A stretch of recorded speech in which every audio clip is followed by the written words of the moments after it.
Pertama, di sini saya menjadi coach, Bu Sri menjadi coachee. Kita mulai ya Bu Sri. Oke. Rekan saya bernama Bu Sri, seorang guru bahasa Indonesia di sekolah saya, mempunyai masalah tentang kurangnya antusias murid-murid yang beliau ajar. Hal ini terlihat dari kurang aktifnya anak-anak di kelasnya, kemudian pengumpulan tugas yang hanya 50% dari jumlah murid-muridnya. Bu Sri ingin berdiskusi tentang solusi terbaik untuk masalahnya.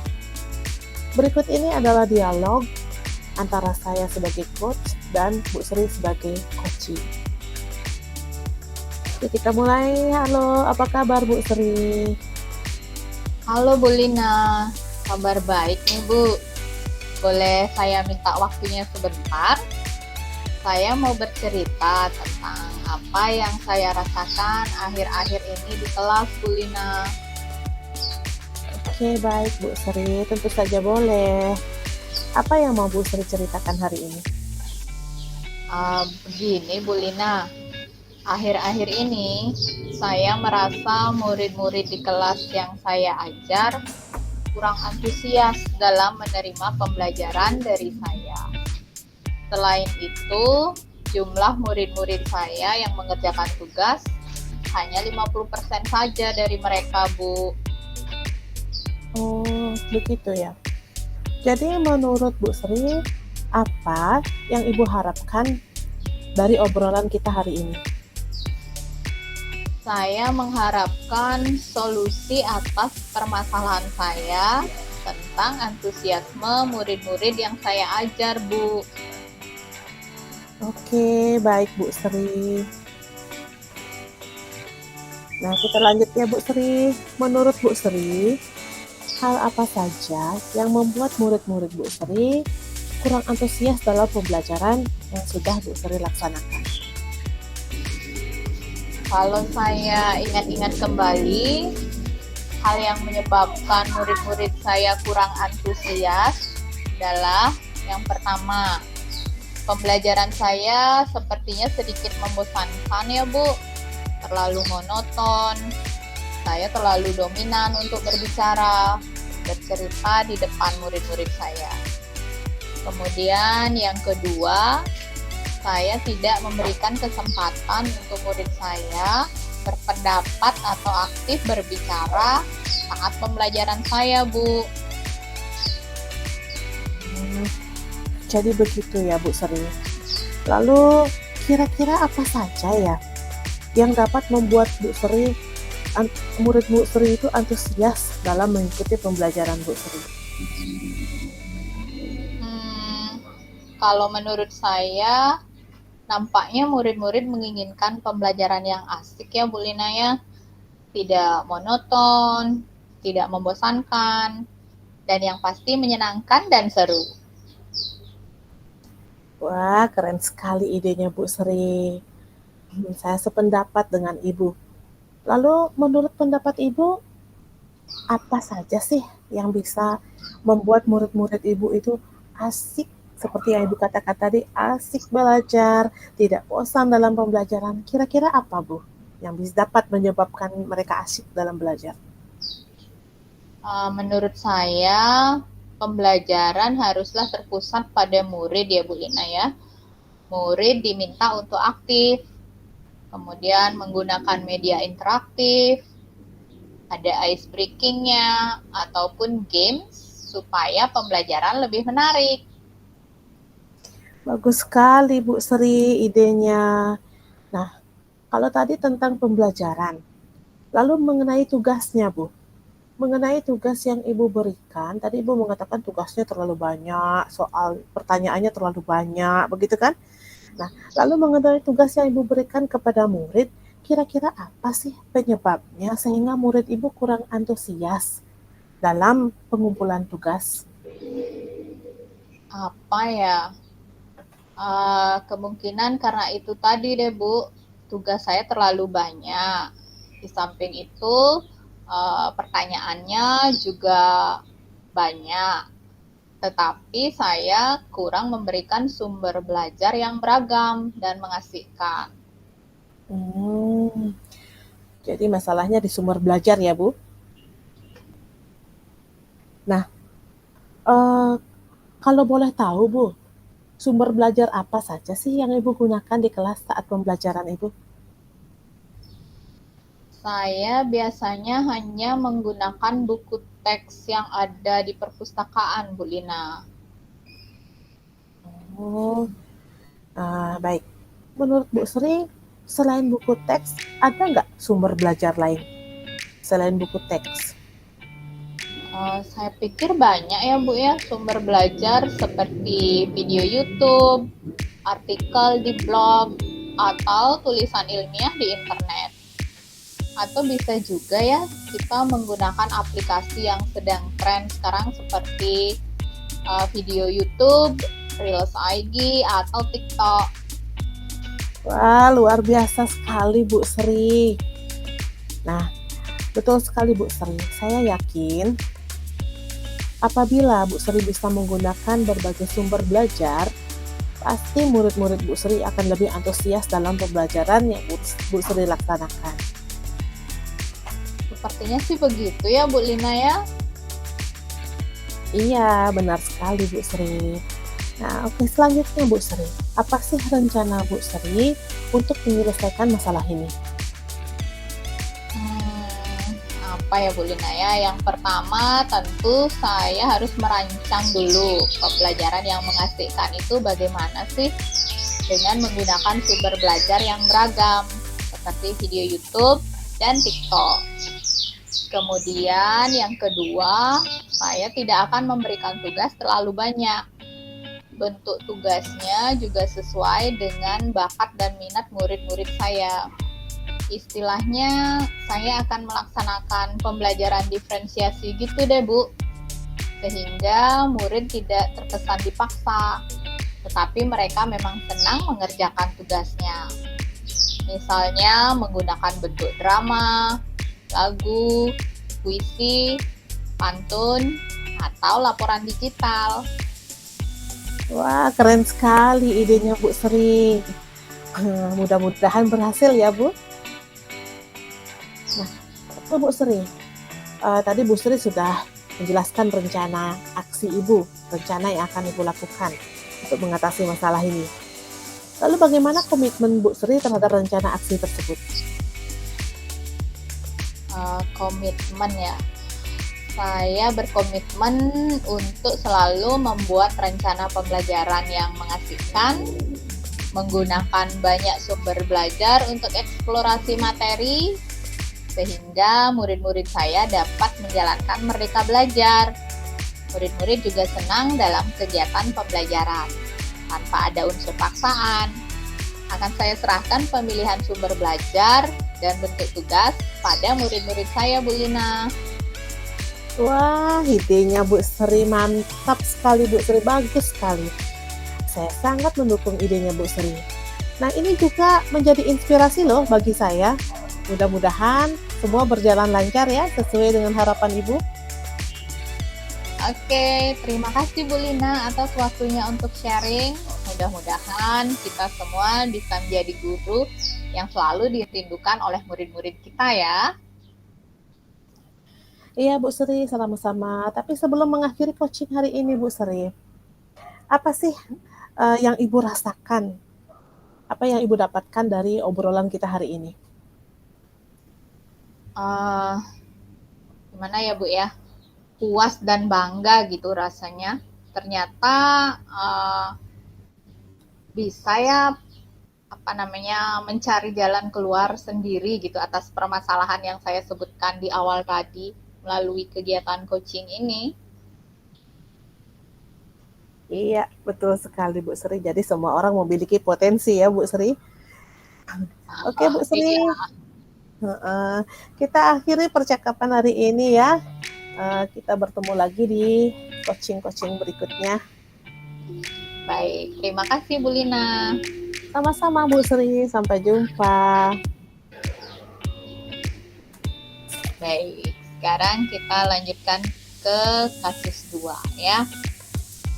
Jadi di sini kita akan berganti peran, di mana saya sendiri akan sebagai coach dan Ibu Lina sebagai coachinya. Jadi skenario atau kondisinya, rekan saya bernama Ibu Lina, guru kelas 6, mempunyai masalah tentang rasa tidak percaya diri ketika beliau berbicara di depan umum. Ibu Lina sering merasa gugup dan kehilangan kata-kata saat presentasi. Ibu Lina ingin berdiskusi tentang solusi terbaik untuk masalahnya. Berikut adalah dialog antara saya sebagai coach dan Ibu Lina sebagai coachee. Halo, selamat sore Bu Lina. Bagaimana kabarnya? Selamat sore Bu Sri. Kabar baik Bu Sri. Kita langsung saja ya ke sesi tanya jawab. Oke Bu Sri, siap Bu Sri. Sebelum kita mulai, bagaimana perasaan Bu Lina menjelang sesi coaching kita kali ini? Ada hal khusus yang ingin Ibu diskusikan atau fokuskan? Sejujurnya Bu Sri, saya sedikit merasa tegang. Beberapa tantangan dalam pekerjaan membuat saya sulit mencari solusi yang efektif dan mengatur pekerjaan mana yang harus saya dahulukan. Tentu, saya sangat menghargai kejujuran Ibu Lina.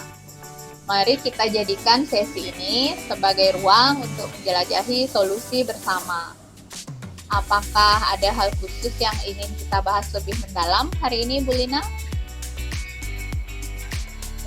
Ada Bu, tapi mungkin kita bahas di akhir sesi saja. Oke, kalau begitu kita langsung ke sesi tanya jawab saja ya. Oke, siap Bu Sri. Baik, jadi apa tujuan yang ingin Ibu Lina capai dari sesi coaching kali ini? Begini Bu Sri, saya ingin meningkatkan kemampuan presentasi saya di depan umum Bu Sri. Baik, lalu apa definisi tujuan akhir yang Ibu inginkan? Saya ingin presentasi saya lebih percaya diri dan membuat audiens terkesan dengan presentasi saya. Bagus Bu Lina. Lalu apa ukuran keberhasilan yang Ibu inginkan dari sesi coaching kali ini? Saya ingin presentasi saya lancar, tanpa adanya rasa gugup, dan saya mendapatkan feedback yang positif dari audiens. Itu yang saya inginkan. Oke, kita lanjutkan ya. Apa yang membuat Ibu Lina merasa kesulitan dalam presentasi? Nah, ini sebenarnya masalah saya Bu Sri. Setiap kali saya presentasi, saya akan merasa gugup, dan gugup inilah yang menyebabkan saya lupa dengan apa yang harus saya presentasikan, kata-katanya terutama. Gitu. Oh, begitu. Coba ceritakan lebih lanjut, Bu. Bagaimana sih perasaan itu muncul?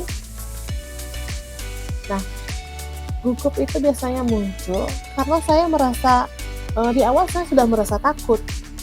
Saya tidak bisa memberikan kesan positif pada audiens. Nah, hal itulah yang membuat saya merasa gugup, tegang. Nah, terkadang saya juga merasa tekanan untuk menyampaikan sesuatu yang sempurna.